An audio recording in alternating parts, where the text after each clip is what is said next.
नमस्कार, मेरा नाम भाऊ तोरसेकर। आप देख रहे हैं प्रतिपक्ष। दोस्तों, ये जो G20 का सम्मेलन भारत में हुआ, उसका बोलबाला दुनिया भर हुआ, उसकी चर्चा आहिस्ते आहिस्ते रुक गई है। लेकिन उस वक्त एक बात जो सामने निकल आई थी, उसकी चर्चा हो नहीं रही है, लेकिन कुछ तो चल रहा है। आपको याद होगा कि G20 खत्म होने के बाद कनाडा के प्राइम मिनिस्टर जो जस्टिन ट्रूडो थे, वो वापस गए और वापस जाने के बाद उन्होंने किसी भी सबूत के बिना भारत पर एक कैनेडियन नागरिक की हत्या का आरोप लगाया था। अच्छा, वो जो कैनेडियन नागरिक था वो असलियत में भारतीय वंश का था, जिसका नाम हरदीप सिंह निज्जर था, और उसकी हत्या तो G20 का सम्मेलन होने के 3 महीने पहले हुई थी। और यहाँ भारत में आने के बावजूद यहाँ ट्रूडो ने कुछ बोला नहीं था। वापस जाने के बाद उन्होंने अपनी संसद में और ओपनली उस हत्या का ठिकरा भारत की गुप्तचर एजेंसियों पर फोड़ा था, और उस पर भारत सरकार यानी मोदी सरकार इतनी गुस्सा हो गई थी कि उनके यहाँ के जो एम्बेसी के कर्मचारी थे उनको भी वापस भेजा गया। वहाँ हमारे जो एम्बेसी में काम करते हैं उनको भी वापस बुलाया गया, और दोनों देशों के रिश्ते तक बिगड़े। और ये सब हो रहा था, इसी दरमियान और एक कोई खलिस्तानी जो वांटेड है भारत में, उसका खात्मा कनाडा में हो गया। और एक बात अभी ध्यान में लेना ज़रूरी है कि निज्जर हो या और एक कोई जो था खलिस्तानी, उसकी हत्या कनाडा में हो गई, लेकिन किसने हत्या की है, किसने उसकी मर्डर की है, उसका पता खुद कनाडा नहीं लगा पा रहा है। अगर आपने कोई देखो, हमारे यहाँ हमने देखते कि भाई मुंबई में बॉम्ब ब्लास्ट हुआ था, मुंबई में ये अजमल कसाब वगैरह आया था, तो उसका इंक्वायरी हो गई, उसकी जांच हो गई, और जांच के बाद इसके धागे दौरे कहाँ अमेरिका में किसी डेविड हेडली के पास जाकर पहुँचते, या कनाडा में और किसी के पास जाकर पहुँचते, या पाकिस्तान कराची में किसी के पास जाकर पहुँचते, तो उसका खुलासा हमने किया है। हम जब पाकिस्तान पर आरोप करते हैं तो पाकिस्तान की जो ISI एजेंसी है, उन्होंने किसी को ट्रेंड करके हमारे यहाँ भेजा, ऐसा आरोप जब करते हैं तो उसके कुछ सबूत हम देते हैं। जस्टिन ट्रूडो या कनाडा ने भारत के खिलाफ आरोप तो लगाए, लेकिन सबूत कुछ भी नहीं दिया, ना आज तक दिया है। लेकिन झगड़ा शुरू हो गया। अब एक बात यह है कि जिन्होंने हत्या की उनका कोई नाम होना चाहिए, उनकी कोई आइडेंटिटी होनी चाहिए। वो कोई कुछ नहीं है, बोलते किसी अज्ञात लोगों ने हमला किया। अब देखिए, ये तो बात साफ है कि जो हरदीप सिंह निज्जर हो या और कोई दूसरा तीसरा मारा गया है, उनको जिन्होंने मारा है वो अज्ञात है, क्योंकि कनाडा में होकर भी कनाडा सरकार या कनाडा पुलिस उनको पकड़ नहीं पाई है। अब क्यों मारा गया? हाँ, तो मोटिव दिखाई देता है कि ये लोग भारत के खिलाफ कुछ कर रहे थे, ऐसा भारत का दावा है। इसलिए उनका अगर खात्मा हो गया तो भारत के खुफिया एजेंसियों ने किया है, क्योंकि भारत के पास मोटिव है, यानी उसका हेतु है, कारण है। कारण तो सही है, लेकिन अगर आप प्रूव नहीं कर पाते तो आरोप लगाना भी गलत होता है। तो मुझे आज बात करनी है वो इस अज्ञात हत्यारों की। ये अचानक ये अज्ञात हत्यारे कहाँ से आगे आ गए और क्या क्या कर रहे हैं। अच्छा, सिर्फ मामला कनाडा का नहीं है। पिछले 2-3 महीने में एक के बाद एक खुद पाकिस्तान में भी भारत के जो दुश्मन बैठे हैं, कोई तोयबा होगा, कोई और कोई मुजाहिदीन होगा, जिन्होंने भारत में बहुत कुछ गड़बड़ करके रखी है या करना चाहते हैं, उनका भी खात्मा हो रहा है। आपको मालूम होगा ये जो जमातुद दावा के सईद हफीज़ है, उनका कोई माना हुआ या असली बेटा उसका अपहरण हो गया। कराची से अचानक उसे उठाया गया और कार में डालकर उसको गायब कर दिया गया। कहाँ गया पता नहीं, कहाँ गया पता नहीं। और 2 दिन के बाद बलूचिस्तान के किसी इलाके में नाले में पड़ी हुई उसकी लाश मिली थी। और ये एक मामला नहीं है, एक के बाद एक। मैंने जहाँ तक सुना है 6 या 7 लोग पाकिस्तान में इसी ढंग से मारे गए और मारने वाले अज्ञात थे। तो मुझे समझ में नहीं आ रहा है कि ये अज्ञात भारतीय दोस्त कहाँ से पैदा हो गए। और इसके बारे में पिछले 1 महीने से मैं सोच रहा हूँ कि ये लोग कौन हो सकते हैं। हाँ, एक बात ठीक है कि कनाडा ने तो हमारी खुफिया एजेंसी जो रॉ है, RAW, जो प्रदेश में भारत के हित के लिए कुछ काम करना चाहती है, भारत के दुश्मन अगर प्रदेश में कोई है तो लीगली या इलीगली उनको ठीक करने का काम रॉ करती है। ये दुनिया भर में मालूम है, कोई नई बात है नहीं। उनकी इंफॉर्मेशन निकालना, जानकारी निकालना, उस पर काम करना, उसकी बाकी दुनिया भर की खुफिया एजेंसियों को उसकी इंफॉर्मेशन देना, जानकारी देना, ये भी काम रॉ करती है। लेकिन इसका मतलब ये नहीं हो सकता कि रॉ किसी अज्ञात लोगों को जॉब देकर किसी का खात्मा करेगी। एक बात साफ होती है दोस्तों, कोई भी खुफिया एजेंसी इस ढंग से काम नहीं करती। पाकिस्तान की ISI हो, इजराइल की मोसाद हो, अमेरिका की CIA हो या रशिया की और कोई KGB हो, ये खुफिया एजेंसियां अपना कोई एजेंट भेजकर ऐसी हत्याएं नहीं करती, वो अज्ञात लोगों को ही भेजती है। क्योंकि खुफिया एजेंसी का मतलब हमें समझना चाहिए। कोई भी खुफिया एजेंसी होती है, गुप्तचर विभाग होता है, उसका मतलब कितने लोग जानते हैं? उसका मतलब साफ होता है कि ये गवर्नमेंट का इलीगल डिपार्टमेंट होता है। जब गवर्नमेंट खुद कानून बनाती है, उसी कानून से कुछ काम होने वाला नहीं है, होना ही नामुमकिन है। तो ऐसे काम होना भी ज़रूरी होता है। तो वो काम लीगली नहीं हो सकते, क्योंकि हमारे कानून की बेड़ियाँ हमारे ही पैर में होती है।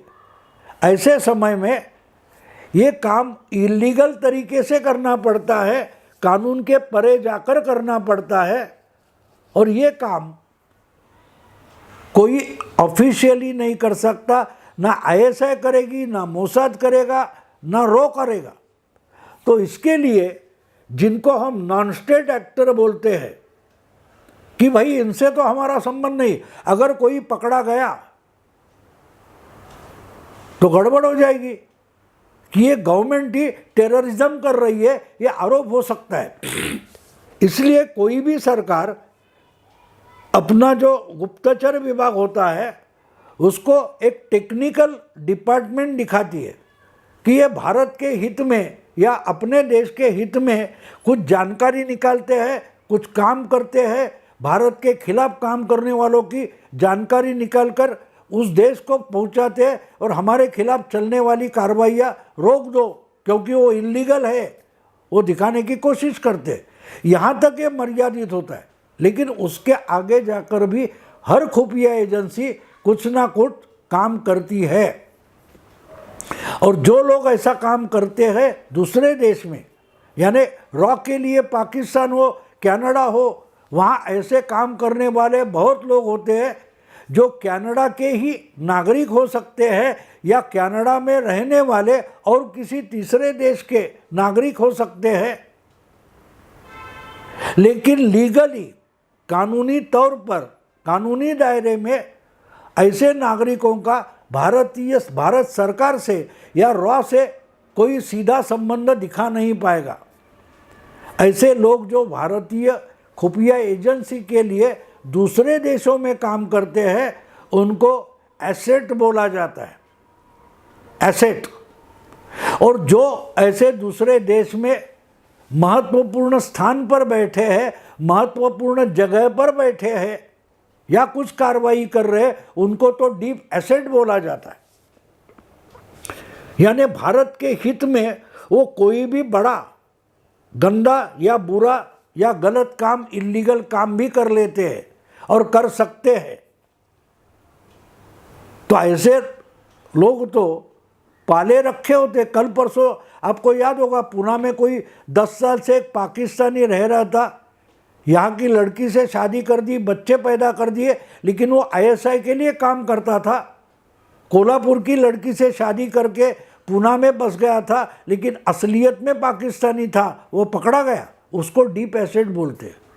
उसके पास भारतीय नागरिकता के सारे सबूत थे, फिर भी उसको पूरे क्यों कोई हमारे DRDO जो संशोधन संस्थान है, रिसर्च एजेंसी है, उसमें बैठा कोई कुरुलकर नाम का वैज्ञानिक पकड़ा गया। तो वो पाकिस्तान के लिए यहाँ डीप एसेट था, लेकिन उसको कैसे फंसाया गया, ये किसने फंसाया, कैसे फंसाया, ये बात छुपी रहती है। वो कोई डिक्लेयर नहीं करता, ना ISI डिक्लेयर करेगी, ना हमको उसके कोई धागे दोरे मिल सकते। कहने का मतलब ये सब अज्ञात होता है। तो मैं सोच रहा था ये अज्ञात वीर कहाँ से पैदा हो गए, जो लोग भारत के हित में कनाडा में हो, पाकिस्तान हो या और कहीं जाकर भारत के दुश्मनों को टपका रहे हैं। क्या बात है, ये कहाँ से टपक पड़े हैं? पिछले 2 साल में हमने अग्निवीर नाम की एक बात सुनी थी। यानी डायरेक्टली जो हमारे आर्मी में, सेना में, फौज में लोग भर्ती होते हैं, उन लोगों को अग्निवीर माना गया, जिनको टेम्पररी सर्विस में लिया जाएगा। 2-4 साल के लिए उनको सर्विस में लिया जाएगा, ट्रेन किया जाएगा, लड़ने को भेजा जाएगा, लेकिन पूरी 20-25 सालों की सर्विस नहीं होगी। थोड़े थोड़े सालों के लिए, कुछ सालों के लिए उनको आर्मी में सर्विस, फौज में सेवा का मौका दिया जाएगा और रिटायर किया जाएगा वगैरह वगैरह। उस पर से बहुत झगड़ा चल रहा था। उनको डायरेक्टली सैनिक नहीं माना गया, उनको अग्निवीर कहा गया। यानी पूरे फौजी हो गए, लेकिन पूरी जिंदगी फौज में नहीं बिताएंगे। 4-5-6 साल में उनको रिटायर किया जाएगा, वो और कहीं जाकर काम कर सकते हैं। तो उनको हम अग्निवीर बोलते थे। और ये फौज भी कॉन्ट्रैक्ट लेवल पर चली गई। मोदी ने क्या किया, इस बार चिल्ला चिल्ली हुई थी, हम बहुत सुन रहे थे। उनको अग्निवीर नाम दिया गया था,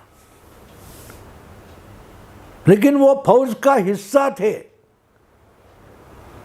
वो अग्निवीर हम सुनते थे, ये अज्ञात वीर कहाँ से आ गए? हमने इनके बारे में तो कहीं सुना नहीं था। क्या यही जो लोग हैं जो आज कनाडा हो, पाकिस्तान हो या और कहीं जाकर छुपे हुए भारतीय दुश्मनों को निकालकर उनको हमला कर रहे हैं और पकड़े भी नहीं जा रहे? जो पन्नू नाम का अमेरिका में बैठा हुआ खालिस्तानी कमांडो फोर्स का प्रमुख है, जो वीडियो बनाकर धमकियां देता रहता है कि कनाडा में हिंदुओं भाग जाओ वरना तुम्हारी कत्ल की जाएगी वगैरह वगैरह, वो उसका खुद का भी एक्सीडेंट अमेरिका में हो गया और 7 दिन से छुपा बैठा था। दुनिया भर चर्चा थी कि क्या पन्नू का भी किसी अज्ञात वीर ने खात्मा कर दिया, लेकिन बच गया, सामने आ गया पन्नू।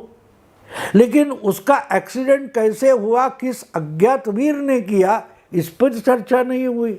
इसकी खबर या जानकारी तो सामने नहीं आई है।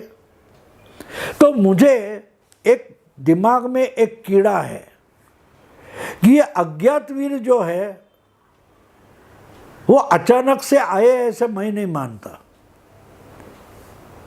हाँ, मेरे पास भी कोई जानकारी नहीं है, ना भारत सरकार इसकी जानकारी दे रही है, ना तो पाकिस्तान या कनाडा इसकी कोई इंफॉर्मेशन दे रहा है कि भाई ये अज्ञातवीर है कौन, जिन्होंने पिछले 2-3 महीनों में कम से कम 1 दर्जन से ज़्यादा भारतीय दुश्मनों को परकीय भूमि पर टपका दिया है, ख़त्म कर दिया है। किसी का एक्सीडेंट हो रहा है, किसी पर डायरेक्टली गोलियां बरसाई जा रही है। पाकिस्तान में किसी मुल्तान या कोई सिंध प्रांत में कई मस्जिद में अचानक से मस्जिद से निकलने वाला कोई तोयबा वगैरह था, मुजाहिदीन था, उसको डायरेक्टली गोलियों से भून डाला और भूनने वाले, बंदूक चलाने वाले गायब हो गए। पता नहीं कहाँ से आए, कहाँ से निकले हैं, किसने इनको कॉन्ट्रैक्ट दिया है या क्या हो रहा है, ये अज्ञातवीर आए कहाँ से है। हम तो अग्निवीरों को प्रशिक्षित कर रहे थे, तो ये अज्ञातवीर किसने प्रशिक्षित किए, तो इसका भी एक मामला समझना जरूरी होता है। ऐसे लोग पाकिस्तान की आर्मी ने, पाकिस्तान की राजनीति ने और पाकिस्तान की खुफिया एजेंसियों ने पिछले 20-30 साल में तैयार किए, भारत को सताने के लिए, कश्मीर हथियाने के लिए। तो ये सब तो कॉन्ट्रैक्ट किलर थे। अपना जान लगाकर पैसा दे दो, हम कुछ भी गलत काम करेंगे, इसके लिए तैयार किए गए जो आईएसआई के ही एजेंट है। अब उनकी ज़रूरत बची नहीं है, क्योंकि पाकिस्तानी फौज पर ही हमले होने शुरू हो गए। पाकिस्तानी फौज के थाने पर भी हमले हो रहे हैं, पाकिस्तानी फौज के काफिले पर हमला होता है और उसमें कुछ 40-40 लोग उठाकर भगाए जाते हैं, उनको भूनकर मारा जाता है। तब पाकिस्तानी फौज और आईएसआई और पुलिस अपने ही थाने बचाने के लगे हुए हैं, तो ये अज्ञात लोगों को पकड़ेगी तो कहाँ से पकड़ेगी। तो मुझे ऐसा लगता है कि शायद ये दिखावा पैदा कर दिया गया। अब इनको पैसा देना, इनका पालन पोषण करना पाकिस्तानी आईएसआई के लिए मुश्किल काम हो गया है। तो इनको पोसना तो कैसे, कहाँ से पैसे लाए। पाकिस्तान की हालत तो बुरी भिखारी जैसी हो गई है, तो इनको पालना है तो कैसे पालेंगे, कहाँ से पैसा लाएंगे। उसके बजाय उनका ही खात्मा कर दो। क्या खुद आईएसआई अज्ञातवीर बनकर भारत के दुश्मनों का खात्मा कर रही है, जो दुश्मन उन्होंने ही पैदा किए। अब वो बोझ बन चुके हैं, उनको पालना मुश्किल हो रहा है, और अगर इनको पैसा नहीं दिया, हथियार नहीं दिए, पाला पोसा नहीं, तो अपने ही खिलाफ हो जाएंगे। तो उससे अच्छा है कि हम ही उनका खात्मा कर दे। जो राक्षस आईएसआई ने पैदा किए, उनका खात्मा खुद आईएसआई कर रही है। कनाडा की बात छोड़ो, लेकिन पाकिस्तान में ऐसे अज्ञात वीर कहाँ से पैदा हो गए। तो मुझे लगता है कि खुद आईएसआई और पाकिस्तानी फौज ही उन्होंने जो राक्षस पैदा किए हैं उनका खात्मा कर रही है। लेकिन भारत पर उसका इल्ज़ाम नहीं लगाया जा रहा है, आरोप भारत पर नहीं हो रहा है। पाकिस्तान में जितने लोग टपकाए गए हैं उनका आरोप आईएसआई ने या पाकिस्तानी मीडिया ने भारत पर नहीं किया है, क्योंकि उससे उनका ही नाक काटा जाता, उनकी इज्जत चली जाती। अरे पाकिस्तान में आप अपने थाने नहीं बचा रहे हो, अपने पालतू कुत्ते नहीं संभाल रहे हो, तो इसलिए ना भारत पर आरोप लगा रहे हैं, लेकिन खबरें तो आ रही है।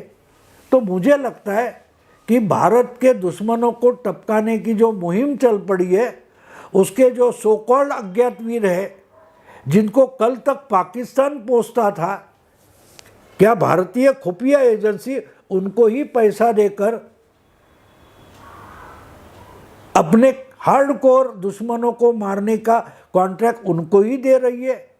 जो कल तक पाकिस्तान के पैसों से भारत को सता रहे थे, वही आज अज्ञात वीर बनकर पाकिस्तान के कंधे पर चढ़ बैठे, सर पर चढ़कर तांडव कर रहे हैं।